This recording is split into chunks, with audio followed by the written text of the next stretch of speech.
Okay, welcome to the WAN show. 'Tis a beautiful Friday, and well, it's hot.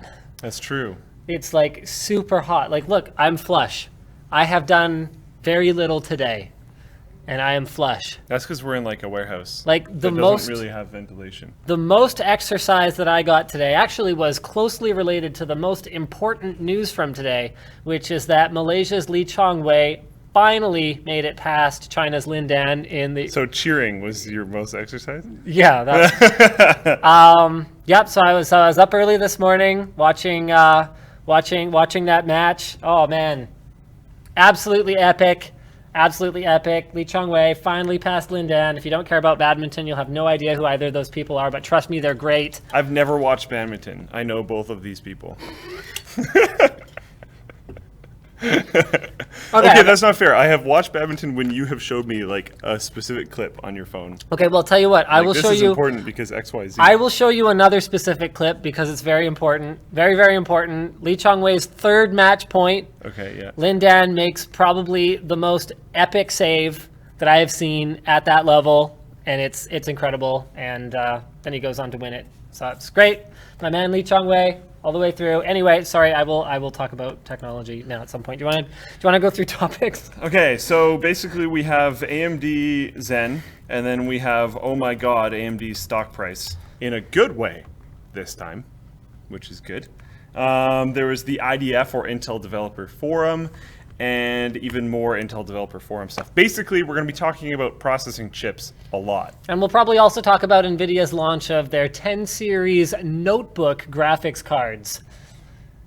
There's no M for mobile, but there could be an N for notebook. Wasn't that last week?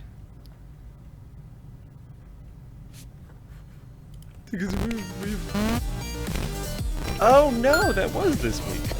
I just saw it last week. Okay. Oh, you're awful.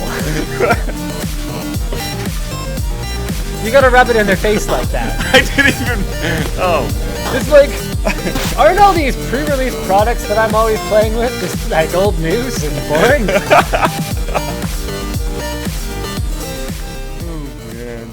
It's like, aren't you just like a total piece of crap to our loyal viewers? All like, yeah, see, this is your face. I got my head on the back of your neck, and this is like the better position that I'm in all the time, and this is like, yeah, you like that? Oh, man. All right, so let's, wait, did someone just tell me there's no couch in the intro? Oh, well, there's no, oh, he means there's no couch anymore. Wow. It took you just over a year to notice.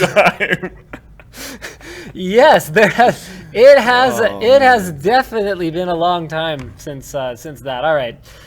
So why don't we jump right into our first topic here? The original article is from PC Perspective, so yes. This is a significantly more credible source than last week. Did you post this in the chat already? No, but that's fine because I'm done. Oh dang! Boom! You just got schooled, son. Yeah. Son, that's Gangsters. what rappers do, right? I mean, sometimes. Yeah. Sure. But like this, right? I think you're like reversing the 80-20 rule here. Oh, I don't know. You're putting in 80% of the effort and getting 20% of the result. Is that not how it works? All right, speaking of 80% of the effort and 20% of the results, AMD. No, all right, so that's... No. No. They're doing good things. Yes, they are doing good things. And when they do good things, we will notice that they do good things. Yes. And the good thing that they did this time is talking about actually doing a demo. So this comes right on the heels of the WCCF Tech leaked benchmarks from last week. Doing a demo where they showed off working Zen silicon running a benchmark. I mean, we're talking a benchmark. We are not talking many benchmarks across a variety of different use cases, up against a Broadwell-E chip, an unnamed Broadwell-E chip with 8 cores and 16 threads running at 3 gigahertz. It is speculated that this is a fixed clock 6900K, though it wouldn't really matter if it was a Xeon at 3 gigahertz, because they are the same thing. It's just easier to do it with a K chip because you can control the clock speed. Hooray! Processors. So they had identical speeds and claimed comparable configurations. Now, they didn't talk about like what motherboards were being ran. They didn't talk about what GPUs were being ran. They didn't talk about any of that kind of stuff, just comparable configurations. 8 cores, 16 threads for Zen, 8 cores, 16 threads for Broadwell-E, both running at 3 gigahertz. That's all we know, like boosts or turbo boosts or anything like that. It looks like has been left out of the picture. And then they only ran Blender, and the Zen processor was faster than the Broadwell-E chip in Blender by 1 to 2 seconds-ish, and there was no official score screen shown.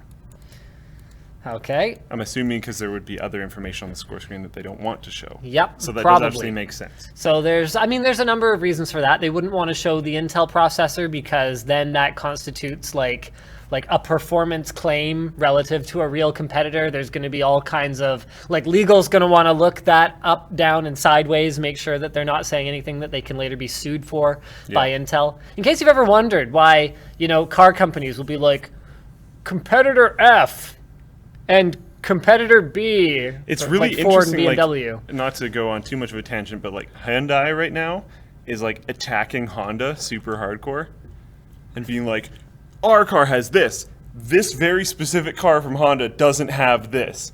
And like, it's weird because usually companies don't do that. Usually they shy away from that. Now, my understanding They would is say competitors.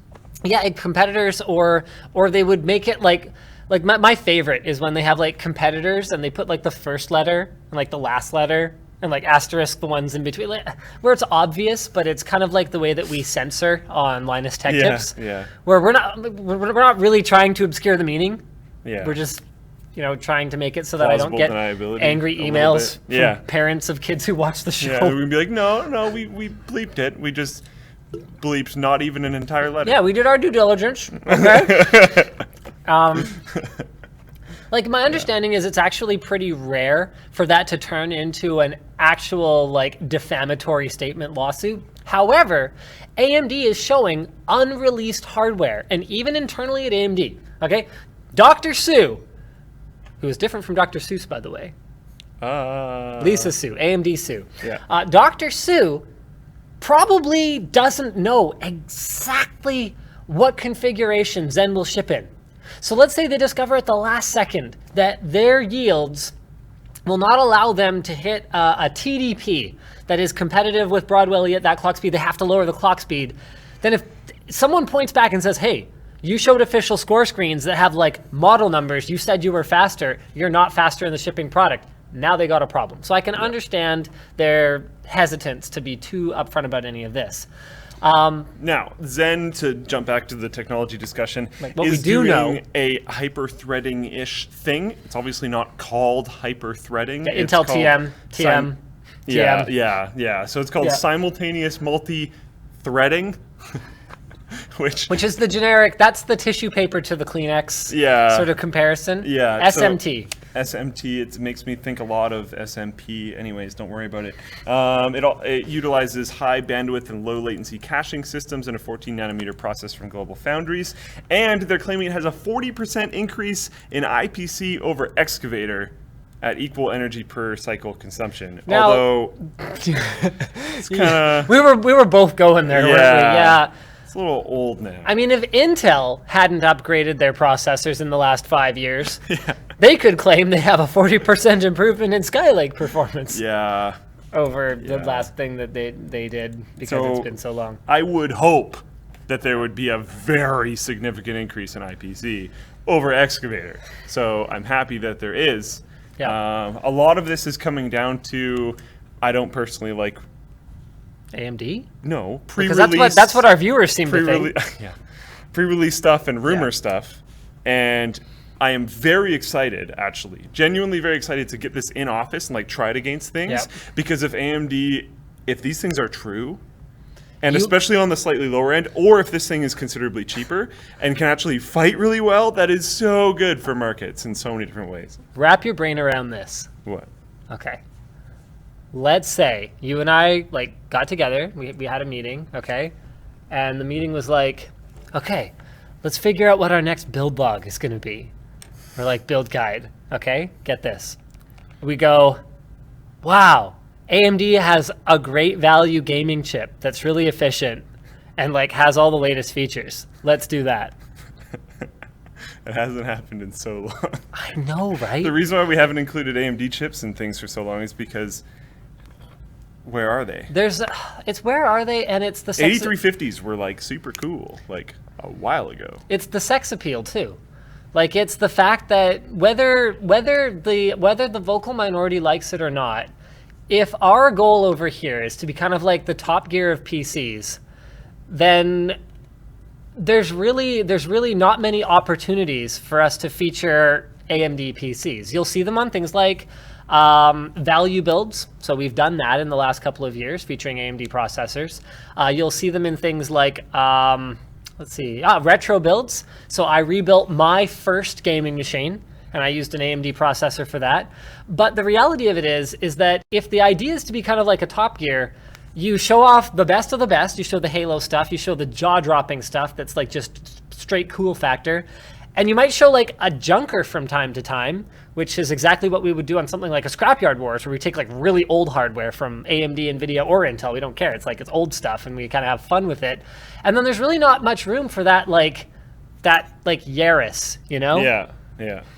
The economical, you know, hey, it's got the better onboard graphics than the competitor. But you know, this is a building that literally doesn't have a single machine in it that isn't a laptop that has onboard graphics.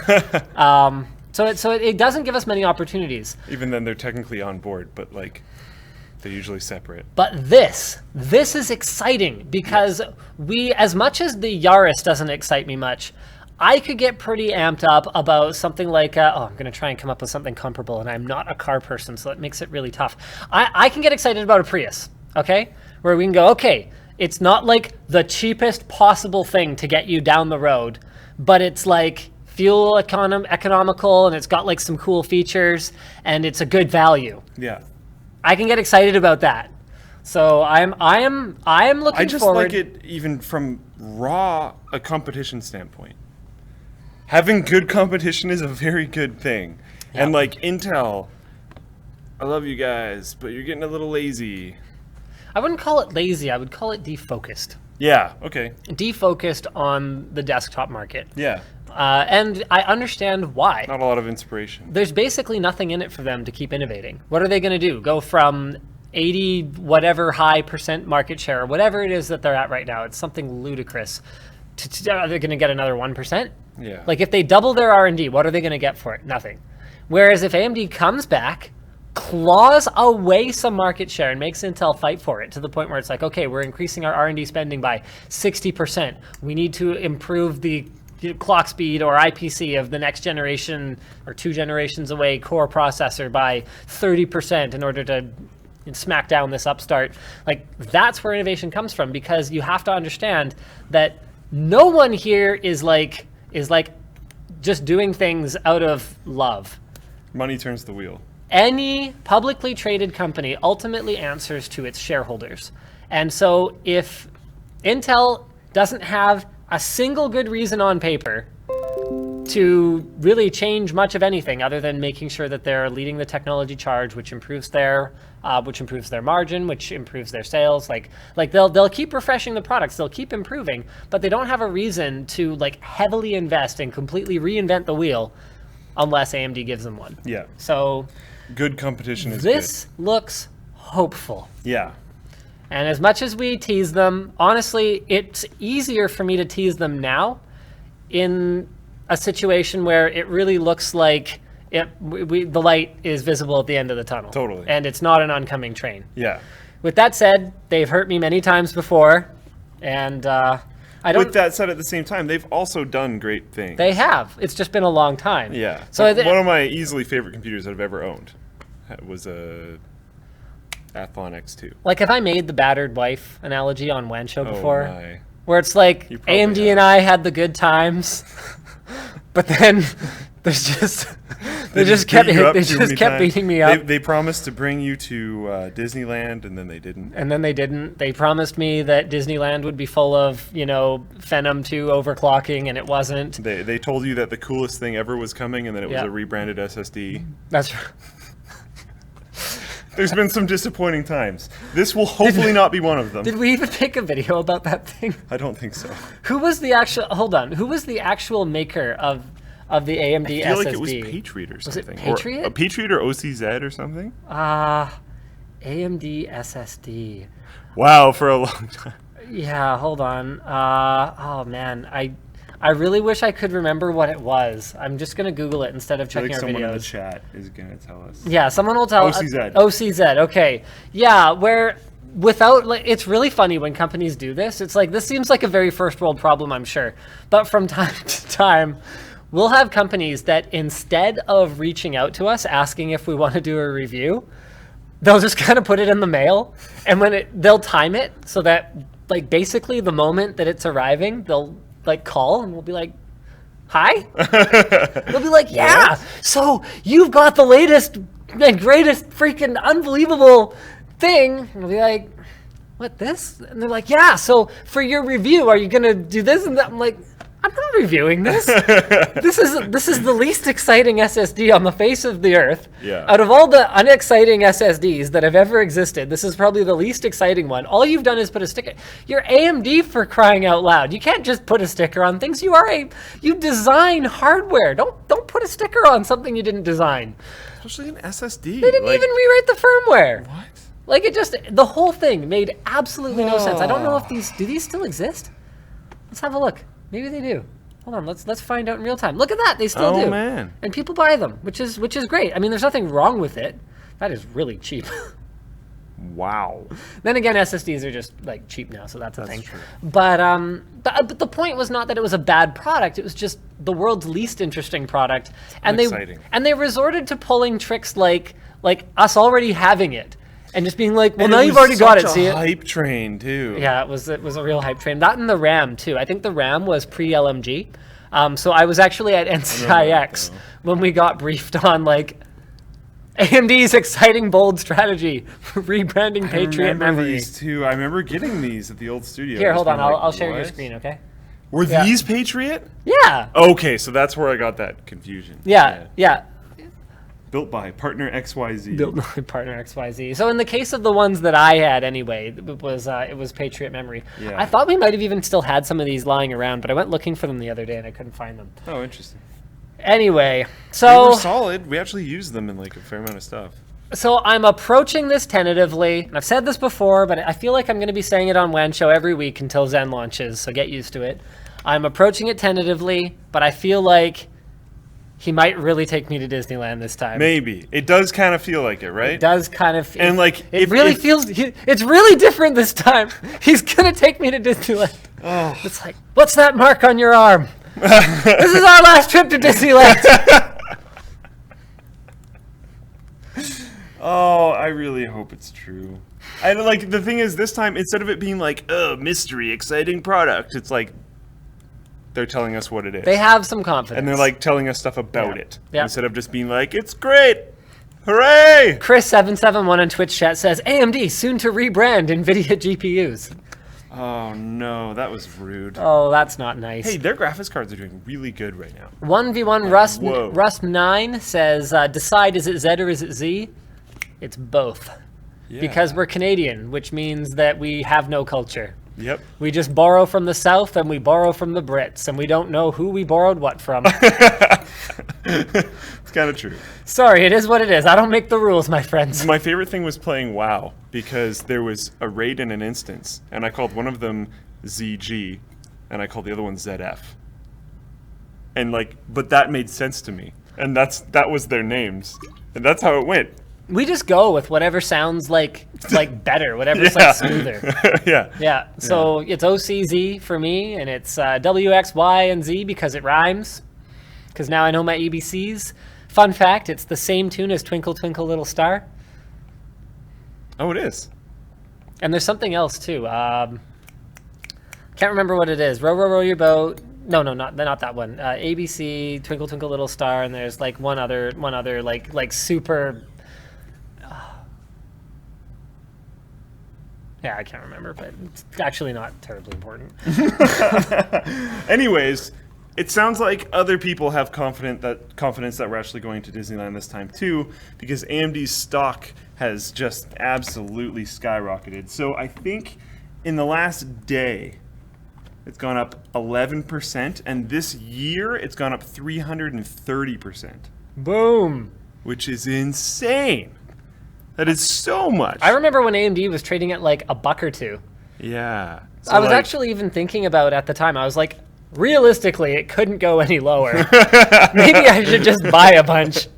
But, I mean, OCZ became a penny stock before they went under, so I was like, I don't know. yeah. Although OCZ, whatever. OCZ is probably a little bit more of a volatile position than AMD is. Yeah, that's true. And I knew enough about the inner workings of OCZ to know that, like, that was well enough deserved at the time that happened. Yeah. So, like, that's also really cool because they need that really badly. They can't just have a really good product launch. They also need investor confidence. Yep. And the fact that the investor confidence is coming before the really good product launch, of Zen, I guess their graphics cards are doing super well as well. Yeah, they just don't really have that many of them right now, and the ASPs are kind of low. Yeah. And, sorry, I'll let you finish, but I have another comment on the graphics cards. That you think you just butt into people's conversations because you're old now? It's not a conversation. You're sitting there talking out into the dark. No, because there's Twitch chat. They didn't ask you about this. That's not a conversation. Just saying things is not conversation. By that logic, I am an excellent conversationalist. So wait, you can't have a conversation unless someone asks you about a topic? Well, there has to be a back and forth. That's a conversation. But they can respond. Yeah, but they won't. Yes, we did. Someone just said yes, we did. Yes, we did. You know what Nick says? How does this show have sponsors? Says Nick Light. I don't know. It's his job to get them. I don't know how he does it. See, look, the Shockster says, Luke, I asked you. Don't worry. See? He's got my back. All right, so I want to move on to AMD's success with GPUs and into something that could have a significant impact on that recent success. So you've tested the RX 480, you've tested the RX 470. Thoughts so far? We're giving it the thumbs up. Definitely. Definite Both thumbs are doing up. Great. The price differential between those two cards is a little weird. It does seem like a very crowded product stack, doesn't it? Yeah, but especially when you have partners that are trying to attack, like it's the usual thing, right? Where EVGA is the worst offender here. I've seen them have up to like 9. Super clocked for the win. KO plus, super clock plus. It is freaking super clock ACX 2. It is freaking endless with those guys. Yeah. And when you have separate GPUs, like architecturally different, well, not architecturally, okay, but like actual like chip design different GPUs. Because they are the same architecture. 30 or 40 bucks of each other. There's not a lot of room for Sapphire to go like, yeah, it's the Nitro Plus RX 460, and it costs like as much as an RX 480. Because then it's like, okay, well, I'm just going to buy the better one. Yes. So like there's... Yeah. Anyway, so other than that, looking pretty good, looking pretty keen, you know. But Nvidia went and dropped a bomb this week. If you want to actually post this one in the chat, yes, I kind of skipped ahead to it. I don't know where. Nvidia releases GeForce GTX 1060 3 gig. In a move that I personally find a little bit misleading and confusing, because the GTX 1060, while it is based on the same GPU, or excuse me, the GTX 1060 3 gig, while it is based on the same GPU as the GTX 1060, you might want to drop that in chat, which has 6 gigs of RAM, but is called the GTX 1060, not the GTX 1060 6 gig. Wait, now I don't even know what I'm talking about anymore. It's not quite the same. It's not as fast. They've done slightly slower. They've done more than just take away some of the memory, like we saw before with the 8800 GTS 320 and 8800 GTS 640 meg, which were actually identical cards other than the difference in frame buffer. The reason, presumably, this is just my guess, that they've done this is because otherwise there would be pretty much no reason for people to buy a GTX 1060 brackets 6 gigabyte. Then the reason for that being that the GTX 1060 is really not targeting 4K gaming or like ultra-wide 1440p gaming or anything like that. And if you're gaming at 1080p or slightly above, 3 gigs of RAM is going to pretty much do ya until it's time to upgrade to your next GPU. Something that people who buy that bang for the buck $199 graphics card typically do. Which I guess leads us pretty well into what makes the GTX 1060 3 gig somewhat scary for AMD. It comes in at an MSRP of $199. Yeah. So it does have a VRAM disadvantage, but it is based on the same architecture as the 1060. Now, NVIDIA's not seeding us a review sample, but I don't know, have we reached out to anyone about getting one yet? Are we going to have a look at this? We have not. I've been... There's... Okay. But at lower res... Okay, before we go on for a little bit, what the hell GPU launches? Yeah, I know. Stop! I mean, we've had viewers complain. Yeah. We've had conversations, like we sat down for like a monthly review meeting and we're going like, there are too many GPU videos. And it's like, well... And like, I get it, but then there's this, and I need to do like VRAM testing to show that this thing's okay. And then there's a 460 that we like, I think we have one, and it's like, oh my god, I have to make a review of that, because then people are going to be like, you're an NVIDIA fanboy because you didn't make a 460 review. And if you do it 3 months from now, no one will care. No. But then like, there's too many videos. Oh. And then there's the X12 and Falcon. And I need to make that make sense, but those are confusing. Oh. Actually, that's a pretty exciting video that should be coming pretty soon. We actually had an entire hour-long meeting on how to make an analogy to make the new APIs kind of make sense, and we never got there. But Luke says he has a new solution. Yeah, so yeah. Stay tuned. Anyway, if the 1060, in spite of its slightly fewer functional units, so I'm going to go ahead and pull up the AnonTech article here again. Thanks, Mr. Ryan Smith, for compiling this wonderful chart that I am outright taking from you so that I can show it to my viewers. But it's okay. You can get more information from Mr. Smith's article, so you should go over there. I did link it in the chat. So aside from having fewer CUDA cores, fewer texture units, it is clocked the same. It has the same memory bus width. It has the same... I'm interested in testing this. Very close. So if this thing overclocks, yeah, like a GTX 1066 gig, the 10% performance advantage that NVIDIA quoted to us over RX 480 could stretch out significantly. Dun, dun, dun. At the same time, there's a pretty big flop difference. Yep. And like the more than 10%. 8 fewer texture units is actually pretty large, and like the amount of CUDA core difference is actually fairly substantial. So like, it's gonna be an interesting test. I don't know. I really wish they had called it something else. This is very frustrating for me. Or that should have been the 1060, and then the 10 like okay, it should have been a TI. Yeah, the 1066 gig should have been a 1060 Ti. So what I was just gonna say was this smacks of one of two things: intentional deception or complete disorganization. And you know how you and I were discussing our theory, or your theory, I won't take credit for your theory that the event in London, the NVIDIA event in London, was intended to launch the 10 series notebook GPUs as well as Titan X. And possibly this. But that they just jumped the gun. That was kind of the theory that you had thrown at me. Because, okay, think about it. That talk at Stanford, like, look at pictures of that room. That's a pretty random talk. Like, the people in there are important, and the fact that that conversation happened is good and important, but why launch a GPU there? It's really weird. And, like, I got the email that Titan X launched, like, while I was driving to go get food, and the subject line was like, surprise. What? Where did this come from? So I have confirmation from NVIDIA that is not the case. Okay. The email, it was a one-word email. Doesn't make it less weird. One-word email, no. Actually, no, I think there was another line. It was like, no, that was never the plan or something. Okay. It's like, okay.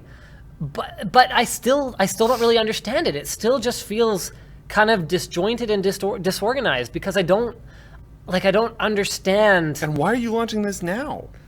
You have everyone talking about the hype of all the mobile but without M awesome new GPUs and laptops thing. That just happened. And I don't think NVIDIA is ill-informed enough to be reacting to RX 480 with this. Like I think this because it's actually okay. If this was just a GTX 1060 card with less RAM on it and a tweaked firmware to address less RAM, then I might go, oh, this is a reaction move. But this is a different bin. This is a different bin of the GPU. Yeah. So this was planned months ago. So if they're well, going we've known because that, there's been rumors of a 6 gig for a while now. versus a 3 gig, you mean? Like No, there's been rumors of a 3 gig. Sorry. Yeah. Like this isn't a new concept. It's been floating around the internet for a bit. So it's very frustrating that this is confusing, and I feel like I'm turning into a broken record, but it feels like the more I criticize companies, whether it's Razer or whether it's actually I take a shot at HP in my upcoming Spectre video. Yeah, because they actually have a product called the HP what was the HP Envy Spectre from 2012. And I'm like, yes, this is slightly different, but it's really frustrating as just a person who consumes technology. Like I was trying to look up an iFixit teardown guide of the new Spectre. So I searched for HP Spectre teardown or HP Spectre disassembly, HP Spectre internals, and it's all the old one because that's how SEO works. Like something that's been well established to be important sits at the top of the search rankings. Freaking Titan X. Just call it something else, please. It is not a lot for me to ask. And it feels like the more I go drone on and on about this, the worse it's getting. I actually was apparently, and this is quite an honor, I'm very excited about it, I was apparently just invited to join Razer CEO Min-Lang Tan on stage at PAX. I actually have no idea what it's about, other than that I think it's something to do with Blade. Yeah. Which makes sense because... Well, it's okay. Oh, it's do we know what it's about? Like, is it like announced? A little bit. Should we be talking about it, though, or is it a surprise? I think we can. Let's just not. Anyway, the point is, I'm joining him there because I love the product, but I'm saying it right now. I'm saying it right now. Heads up to the world. I plan to criticize the Blade naming scheme while I'm on stage with him. Because if I don't keep trumpeting this message, then no one will hear it. I think he does it at this point just to spite me personally. Maybe. Knowing that guy. Yeah, that's what I wasn't going to say that part, but that's exactly what I thought. All right, let's do our first... I'm so shiny. It's really hot sweaty right now.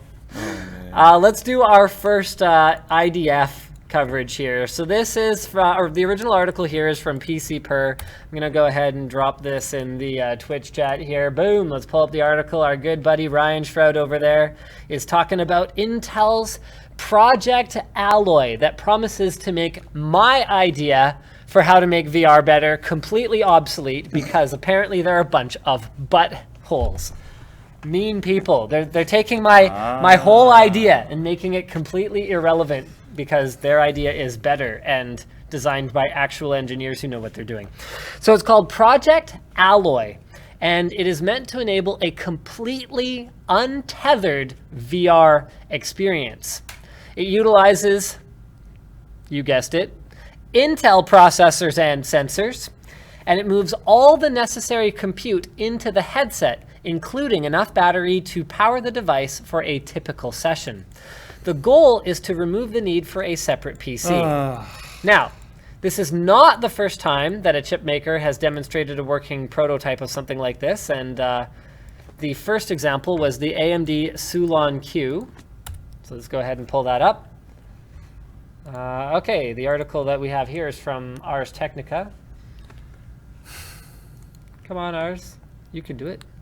There you go. That's the Sulon Q. That had like an AMD, what was in that thing? FX processor. So bad. FX APU with R7 grade graphics. So bad. 8 gigs of DDR3. It was terrible. Why are they doing this? Well, they're doing this because I guess the idea is that while my idea of converting the 3-wire tether into a single thin cable and moving some of the battery power for the headset, as well as the media converter for Thunderbolt to HDMI and USB. Well, my idea is probably better for now. I don't know, 10 years from now, maybe. Sure. Assuming Moore's law holds up. Yeah, but like, I feel like a wireless communication system, while still talking to a separate computer processing unit, is going to be so much better. Because, like, okay, I have used the Sulon Q. It was actually I didn't know you actually tried it. a disgustingly horrible experience. Huh. Like, really bad. Remember Sulon's Cortex?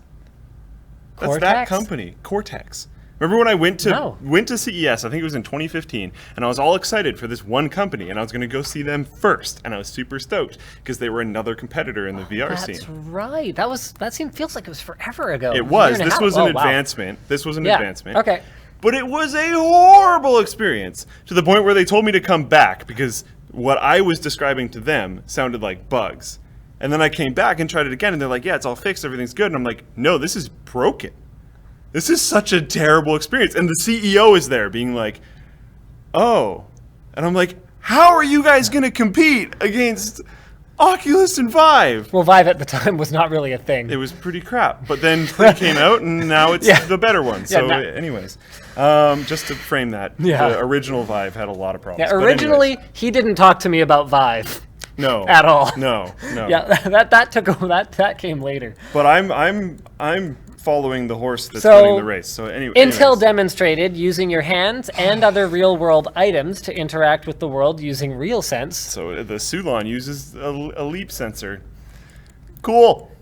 And this is an interesting. This must be a comment from the article or something. Current implementation that was shown during the keynote has promise, but is currently this is great. I love this. Shroud can be so tactful sometimes, but is currently clunky and less than what PC Per expected from the company.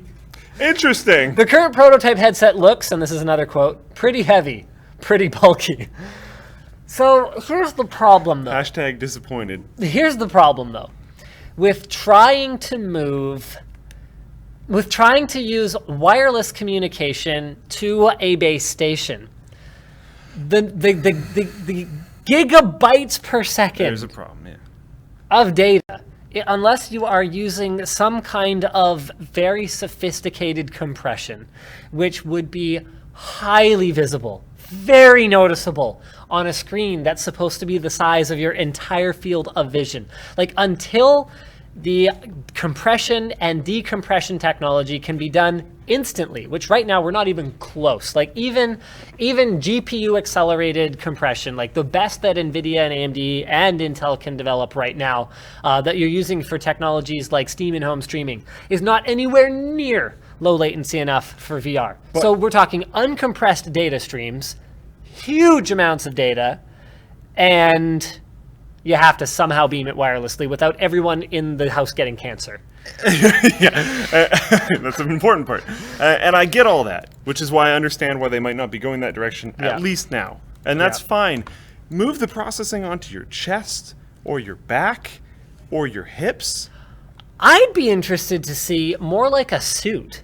Yeah, like an entire wearable agree. suit. Yeah. Because you can make a decently powerful computer that's like 8 pounds. Yeah.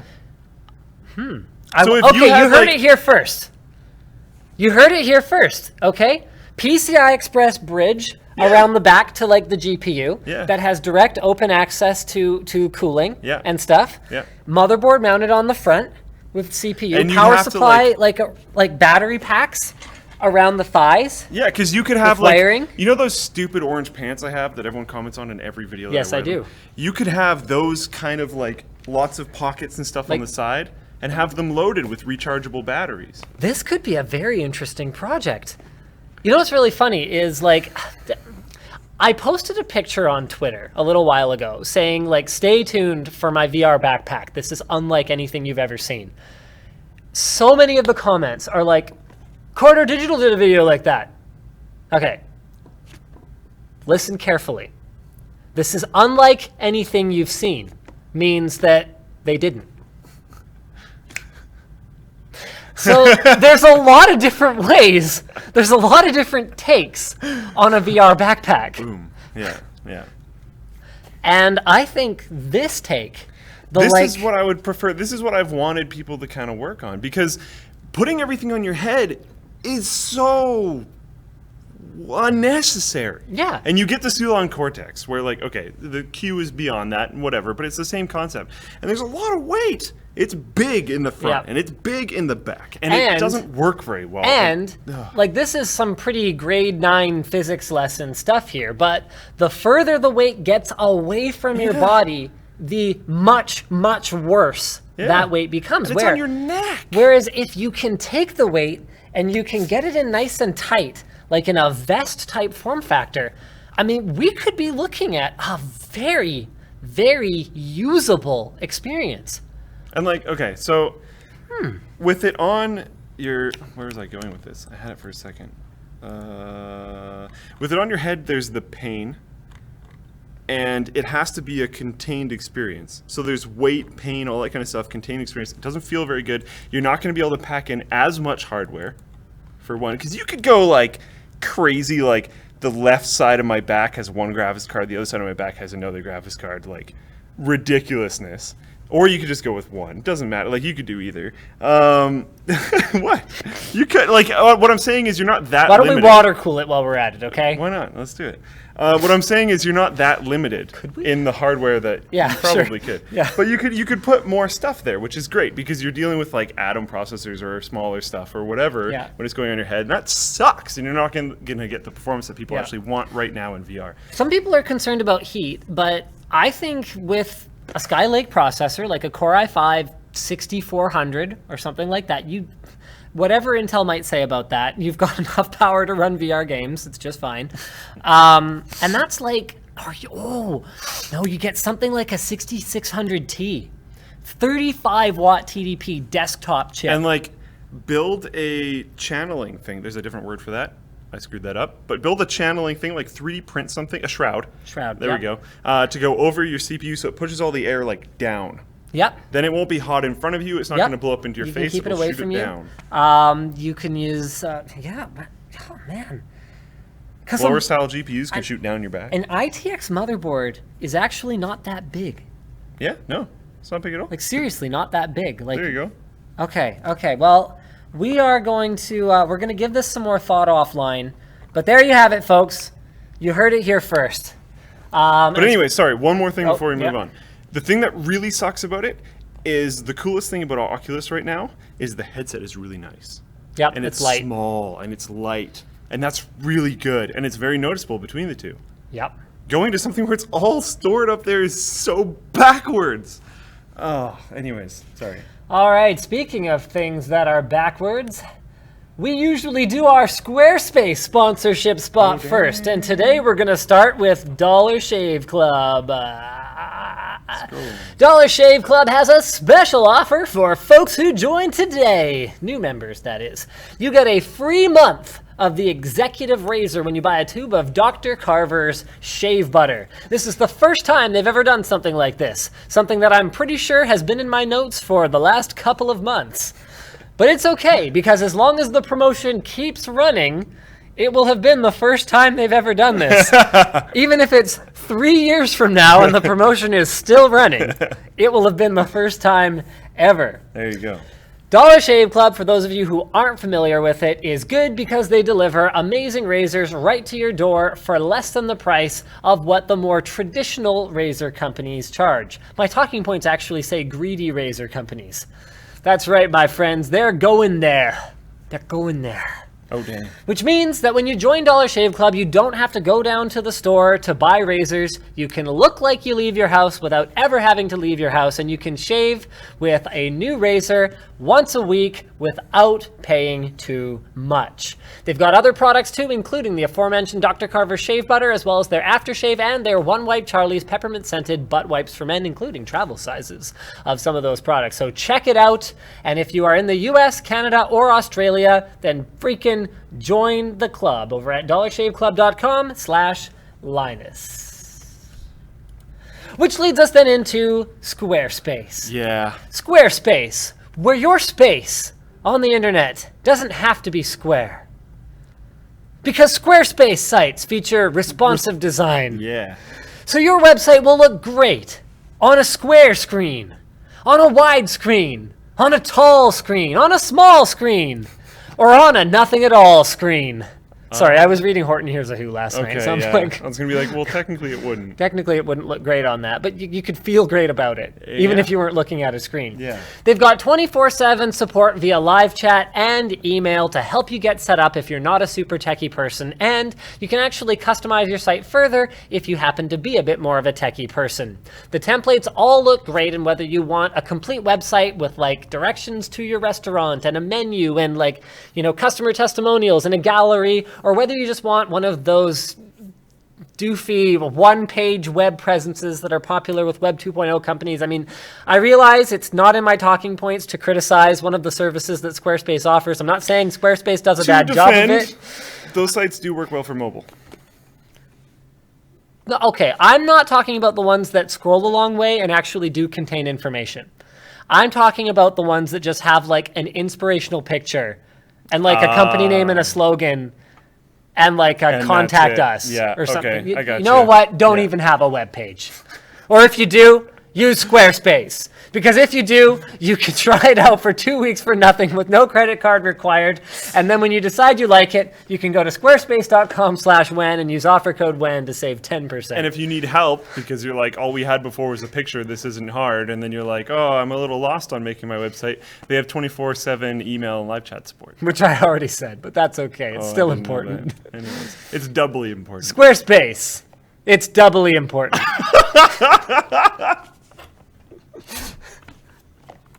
If they're not going to let me use their old slogans, damn it, I'm going to make up my own. So every week we have to come up with our own custom Squarespace slogan now? Yeah. Squarespace, doubly important. Double portance. Double portnation. Oh, man. Okay. Hopefully our rep isn't watching this one. Nick is probably just literally crying upstairs right now. Probably. Just like, why do I even do this? You know what's funny? Last week when he was on the show, he was participating in the sponsor spot shenanigans. Turns out it's just part of the show. It kind of is. You get sucked into this show, you know? Like, the show sucks. We try to make it not suck. All right, next up, another WCCF tech article. Intel Kaby Lake desktop lineup has been leaked. Dun, da, da, da. i7 7700K. Whoa. Yeah, that was difficult to predict. I sure as heck didn't see that. You know what? Sometimes it is. That's true with things. That is true. I did not see 6950X coming. Yeah. At $1,700. You got me, Intel. Good job! You pulled one over on me that time. I didn't see that one coming. Oh. And speaking of which, we do have a video for the people that asked for it, which was a few, on a computer that's cheaper than a CPU. Yeah. Which is really easy to do when the CPU is $1,700. That's right. We should have done a computer cheaper than a CPU with my 22-core Xeon. For the $4,000 CPU. Yeah, not 40, but yeah. Like, you could have a computer and a laptop and a new phone cheaper than a CPU. All your electronics cheaper than a CPU. You know, people give us a lot of crap for clickbait, but, like, trust me, if we wanted to clickbait, we could clickbait. I actually have a great clickbait video coming very soon. Oh my. Double, triple, or quadruple your internet speed. Oh, yeah, no, that's actually... Except you actually can. See, yeah, that's... We try to keep our clickbait where, like, it's actually true, usually... And... Or where if there's a question mark, the answer isn't always no. Because there's that thing where, like, when news articles do something with a question mark, the answer is always no. But we try to make it so that it's not always no. So, oh, geez. What I will say about this is that while the video most assuredly contains a reference to Theo Joe, he's actually offered to provide me with a custom video clip for it. Oh, jeez. It is not a Theo Joe video. It is a legitimate way. Well, isn't he doing actual tech stuff now? Like, not troll tech stuff? I don't know. I think he has another channel, which is, like, actual tech stuff. Okay, I hadn't... Theo Joe Tech. Theo Joe Tech. And I think this is, like... actual legitimate serious stuff? Things. Okay, okay. Yeah. Okay, yep. It looks like these are real things. And it's actually got content, Xbox One S unboxing, like he's actually doing real things. With that said, he definitely hasn't given up on the whole complete nonsense. 7 hours ago, how to make money without working. How to get an Xbox One S for free. Probably my favorite one of his that I've ever looked at, although I haven't looked at many, is this one. How to get free cable with all the channels. It involves taping blank CDs to your coax cable, being careful of the spacing because like science and shit. God. So be sure to do it exactly like this. I mean, it's jeez. What the hell? Yeah. Probably my favorite thing about his videos is not his videos, but reading the comments under his videos of people who are like, actually, I have reason to believe this wouldn't work. No, really? Hey, are those the headphones you're looking for? No, I found them. Brandon did have them, though. He had 2 pairs. He had 1 pair signed out, and he had the other pair on his desk. He's like, oh, yeah, I noticed I had 2. So I put one on my desk. It's just like how that one day when we were all going to, like, compete over that mouse, and then he just noticed that it happened to be plugged into his computer already. And just took it. Yeah, the MX Master. Yeah. I still have one on my desk. Because I was going to review it. Rude. It has literally never been plugged in. Oh, what? Yeah, I keep meaning to like review it, but I really like I actually get I get that really worrying, feels really cold but hot sensation in my wrist if I use almost anything but a Corsair M40 or M45. Wow. Even the additional weight of the M65, even though it's the same shape, it seems like it might be a combination of the weight and the fact that I have to avoid the snipe button makes it less comfortable for me. Weird. Like, I haven't had wrist issues since I started using that mouse. So I'm just gonna stick with it. I'm like Taryn this way. I actually have literally a pile that has a label next to it that says Linus's do not touch of M45s on the shelf. Corsair was kind enough when I was like, yo, I noticed the M45 is discontinued. This is a big problem for me. Do you have any left? They basically gathered up everything that was in the office, put it in a box, and sent it to me. I was like, look, this is in your best interest because my mouse, whether on purpose or by accident, appears on camera all the time. It is in your best interest for it to be your mouse. But I can't have them. If they don't exist anymore, please send me more. Yeah. So they did it. All right, let's talk about the Kaby Lake rumors. There are 10 SKUs detailed in the leak. The mainstream desktop chips will be slightly delayed to early 2017, with mobile processors set to arrive as soon as possible. And the mainstream chips will use LGA 1151, the same socket as Skylake, which is actually kind of cool. Anyways. It is revealed that the mobile chips are already shipping to OEMs. Oh, wow. And it is revealed that Kaby Lake X, so the HEDT high-end, that's right, high-end desktop, high-end desktop, will utilize LGA 2066, the same as Skylake X. There's some like specific processor spec stuff. There's a lot of it. So chipset will change to 200 series. There will be no compatibility with older generation motherboards. And the Core i7 7700K will be yet another quad core with a 95 watt TDP compared to 91 watts. A higher base clock, so 4.2 versus 4.0 gigahertz with boost to 4.5 versus 4.4, plus the presumable architectural improvements, though this is still not exactly like the world's most doesn't seem like leaps and bounds exciting thing ever. Yeah. The Core i5 7600K will be a quad core with no hyperthreading. Didn't see that one coming. The 7700 will actually have a significantly lower base clock than the K variant this time around at 3.6, allegedly, although it'll have a much lower TDP. So they're actually going mainstream with the not K one. Yeah. And they are giving enthusiasts a significant performance bump for being enthusiasts and buying a K, whether they're overclocking or not. Although another way of looking at that is that they are taking away how close the 6700K was to the 6700. and making it not as close anymore. Yeah, so that more people will buy the more expensive one. Yes. Because money. The T chips are going to have 35-watt TDPs, apparently. I actually just recently worked on a pretty cool what Intel CPU to buy article, so that's coming up soon. And it looks like the T chips, while they're all going to be within that same TDP range, are going to be significantly higher clock speeds, or are going to be available with significantly higher clock speeds, although I don't know anything about boost clocks right now. It is speculated that we'll see the usual 5 to 10% per core performance improvement over the previous generation, with key features to include 30 Hz 5K support on one display and 5K 60 Hz with dual interfaces, HEVC 10-bit hardware decoding, 4K blah blah blah, support for Thunderbolt 3, etc. So not necessarily the most exciting thing.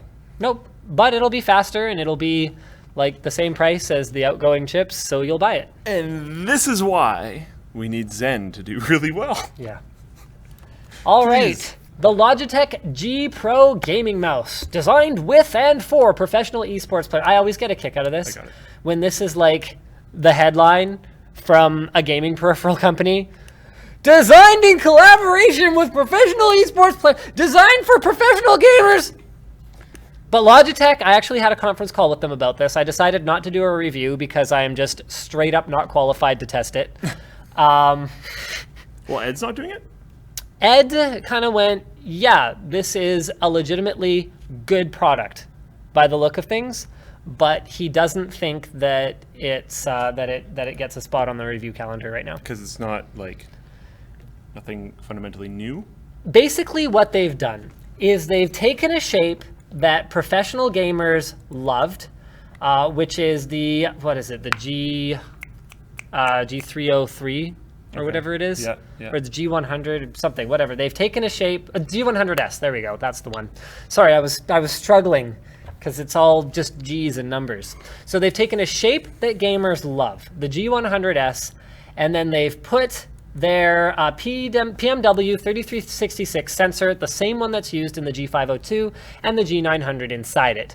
They've optimized the weight, making it basically a good shape, top of the line sensor, like final mouse competitor, ultra light mouse. $69. $69 for the top of the line sensor, hyper lightweight. I should make a video on like all the best products at $69. Actually, it's a kind of a because actually, okay, there's the P400. Immature buyer's guide. Yeah. Can you build a computer with all products that cost $69? And how good is it? Could you? You probably could. RAM would be doable. Drive doable. Case that you can motherboard get. case. Mouse. Intel has CPUs in that range. AMD does too. I mean, monitor would be tough. So would GPU. You could get a monitor though. You could get a video card for $69. It just wouldn't be very good. Well, same with monitor. Yeah. You might actually be able to get a 1080p monitor for $69. And you could enjoy all the 1080p-ness. Should I do this? Should I actually do this? That's actually like not the worst idea we've ever had. This is a good WAN show. We're like coming up with some pretty good video ideas here. So basically, this is the mouse. This is like the mystery mouse that a handful of pro gamers have been actually using to compete and on streams for quite some time, but haven't been able to talk about. Looks like the bomb. Looks like it's going to sell a metric butt ton. And kudos to Logitech for listening to their customers and listening to their pro gamers. Because as much as I'm mocking them a little bit here for advertising it as like help and co-designed by pro gamers, Logitech actually does seem to take that seriously, and they actually do seem to do it. So you got to give when I was credit. there checking out the G900, there was a lot of like, you know, we wanted to do this thing, but then like so and so from the sponsored team was like, no, it has to be this way, and then like they pushed us to do this thing or that thing, and these were the engineers talking, where honestly, usually when I go talk to different companies, the way that I get like the insider information that the PR guys don't want to talk about is just talk to the engineers, because they don't really have the greatest filter. Usually they just kind of say stuff, which is great. That's perfect for me. So like, I don't know, they actually do seem to care, which is good. All right. GlobalFoundries to skip 10 nanometer. We're getting into our rapid fire topics here. To skip 10 nanometer and jump straight to 7 nanometer. So they are, I guess that's pretty much all there is to say about it. They're currently operating on 14 nanometer FinFET, and in 2015, they acquired semiconductor manufacturing assets from IBM and is using them to fast track their 7 nanometer progression. $69 monitor is possible. I should totally do that build guide. 1080p 19-inch widescreen from ViewSonic. Ultimate 69 PC. I have to spray paint like a blue 6 and a pink 9 on the side of it. Terrible. All right, speaking of terrible, Indiegogo campaign. Dun dun dun dun. Oh, okay. That's probably it. Okay. Oh, okay. You're welcome. All I did was click a link. Okay. All right. Oh, yeah! I'm trying to get one of these. Oh, really? Yeah. VylyV, the smart shorts that boost your manhood. Well, We have actually covered something very similar to this on the WAN show before. That one was an insertion device that was for female Kegel exercises. Well, pelvic floor exercises for males are pretty much the same thing. I don't know if they're still called Kegels, I think they are. but basically, yes, you squeeze, you know? You Yeah. squeeze there. Yeah. And they're trying to gamify it to improve sexual performance and sexual health for men. And you can back this if you want to have one of these. Blood flow to the region is just good for your overall health, even if it's not for sexual reasons, just to clarify. Yep. I wonder if it makes me look like this guy. So it comes with an instructional app, a wireless tracker, and sensor-embedded shorts. These shorts may actually improve your sex life, says the Huffington Post. These smart shorts will make your soda bottle explode, says The Verge. Great. Someone was having fun. Writing those quotes. So there you go. Anytime, anywhere. VylyV helps you monitor your pelvic fitness. This part of their video when he's driving the Beamer is hilarious.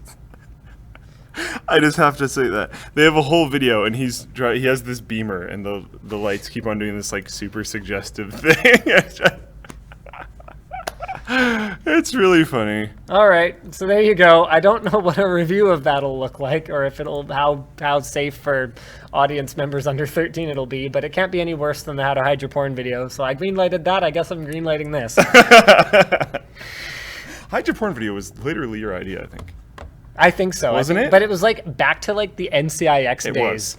Very long time ago, but I think it was your idea. You know what? For all the hate on that video, we were talking about how I really liked TrueCrypt back in the day, and then you brought up the idea of actually. for all the hate on that video, it's the second hit for How to Hide Your Porn on Google, and has over 1 million views now. It has been like the like to dislike bar used to be horrible. Yep. And now it's bad, but it's not nearly as Oops, horrible. I as just it used almost to be. reported our video. That's not what I Oh meant to my! do. Don't pull a Colton. No, I meant to look at the statistics. Yeah, look at that. Like it gets jumps in views. What? That must be where it hit that wonder search why. ranking.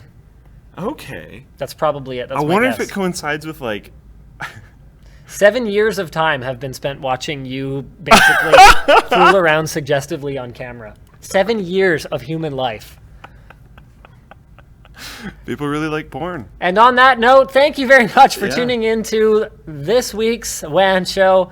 We will see you guys again next week. Same bat time, same bat channel. Have fun. What a show. Have fun in your boxer shorts. I was up early this morning. That's nice. I've been waking up at. Oh, yeah. I actually like it. I always like it too. It's just hard. Like, for so many things, sleep in you. Yeah. But you could do them in the morning. Right.